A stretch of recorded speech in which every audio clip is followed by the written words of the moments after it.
makes the Monday better, other than Monday Night Football, is sports with our guy, Pep. Pep, what's going on? Hey, and Monday Night Football is actually right around the corner. We'll talk some NFL also this morning, but we got to start with some baseball. It was a big series between division leaders with the Dodgers and the Houston Astros. And man, I'll tell you what, as good as the Dodgers are, Patrick, they're still beatable. And the Houston Astros were able to go into Dodger Stadium and get a 3-game sweep of the Blue.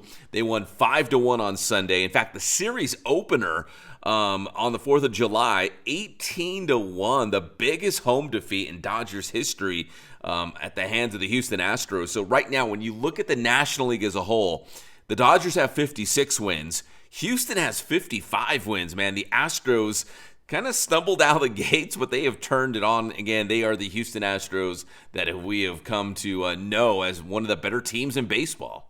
Definitely. And I mean, no matter how good a team you have, and they have had injuries, we know baseball can get weird. For the Dodgers to do it again will be absolutely incredible. Chances are it won't, but I have no ill will from the Dodger fan, against the Dodger fan at all. I love it when the Dodgers do well. We've met Dave Roberts. He's super awesome. Of course, we know, Dino, the third base coach. Yeah. I mean, he's huge. He's our guy. But baseball is tough, man, and you got to have things bounce your way. And for that to bounce their way, I don't think it's going to happen. And I hate to say it. And they are the best team, but baseball's weird.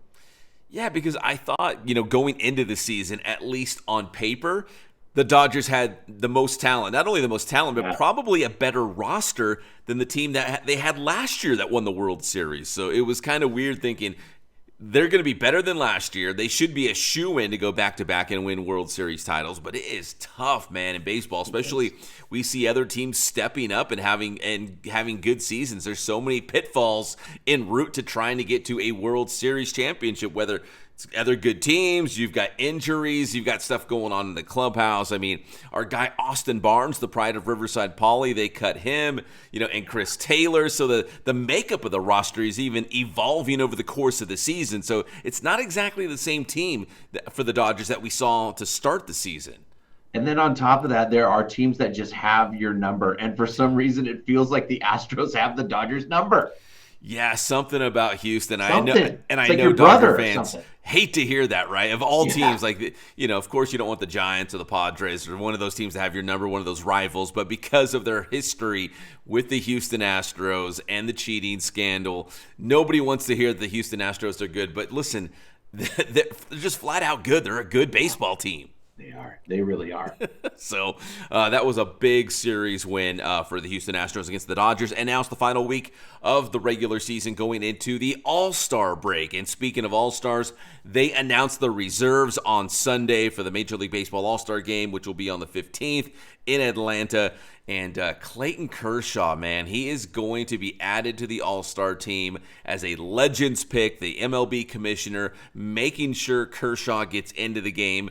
And there's even conversation, Patrick, that he might be the National League starting pitcher as a tip of the cap to honor the great Kersh. This is what I love about baseball, is they can kind of make a move like this. And I think it does also help. He's pitched pretty well, dude. That helps on top of this. I mean, come on, we're going 20 years strong here, dude. I think this is an awesome move. And, of course, Dodger fans are going to love it. But I think baseball fans will love this. Yeah, because when I think of the All-Star game, I mean, of course, famously Herm Edwards said, you play to win the game. But for this All-Star game, I think it's more about the fan experience, and they want to see the best players in baseball. Maybe Clayton Kershaw is not the best right now, but he is still one of the biggest names in the game, and I think fans just want to see him. So they're going to stick him on the All-Star team. Maybe he starts, maybe he doesn't, but he's going to be there because fans want to see him. So I think that was really cool. I don't feel like he's taking a roster spot against a guy who would be more deserving. I think he needs to be there. And it's a legacy pick, and he just got his 3,000th strikeout. Yeah. I love it. Yeah. So he's going to be on the team.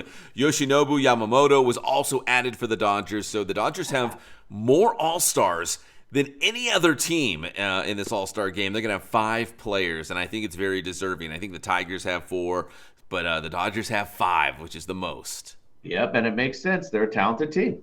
Yeah, and for the Angels, everybody gets one, right? So I thought, Listen, the Angels got some good young players. Joe Adell is really having a big month. He's coming on strong. I think he's around 20 home runs now. Zach Neto's a pretty good up-and-coming shortstop. But the all-star selection for the Halos was actually their ace, their starting pitcher on opening day, Kusei Kikuchi. So Kikuchi will be the lone Halo holding it down for the Angels at the all-star game. Pretty cool for him, dude. Yeah, so we're going to see Kikuchi, Yamamoto, Kershaw, so some good pitchers here from Southern California going into that all-star game. So again, 1 week of the regular season, and that's when people kind of stand back a little bit, Patrick, and look at the standings and find out, the pretenders from the contenders. And I think we already know, who the teams are that you got to keep an eye on in terms of winning not only the pennant, right, the division championships, but also those wild card spots, which really keeps a lot of teams in play to make the playoffs, and that's kind of fun too. Yeah, and even after all the S I just talked about with the Dodgers not being able to do it, they've done exactly what they did last year. Yeah. So, I mean, potentially they are doing their thing. Yeah, we talk about, they're not as good. They just got swept by the Houston Astros. Listen, don't worry. Don't hit the panic button yet. No. The Dodgers are still just fine. But that was a very kind of a telling series against the Astros. And finally, Patrick, let's talk some NFL football. Can you believe that later this month we will have an NFL game, man? It is here. Yeah. We made it. The Hall of Fame game will actually be on July 31st. So this month. And it'll be actually the Chargers against the Detroit Lions in the Hall of Fame game. I love it, man. Football is so close. It's weird for sure. My wife's already preparing herself for her annual statement of see you in 4 months. Right? I know, man. I think we're all excited. The Hall of Fame game, listen, they're not going to play the starters or whatever, but we're all just excited to see the return of football. In fact, because the Chargers and the Lions play in the Hall of Fame game, which is the first preseason game, it's the standalone game in that first week of the preseason, they get to start training camp earlier than everybody else. So July 16th, the Chargers open up camp. So if you pull out your calendar, Patrick, that's next week, man. Next week, the guys will be back in helmets and pads, man. Here we go. Harbaugh likes that. He'll take any edge he can. Oh, yeah. He probably volunteered for the Hall of Fame game. Like, an extra week of practice, I'm in. Does that mean we have to go play that Hall of Fame game? Whatever. If we can get an extra week of practice and get a head start on everybody else, yeah, why not?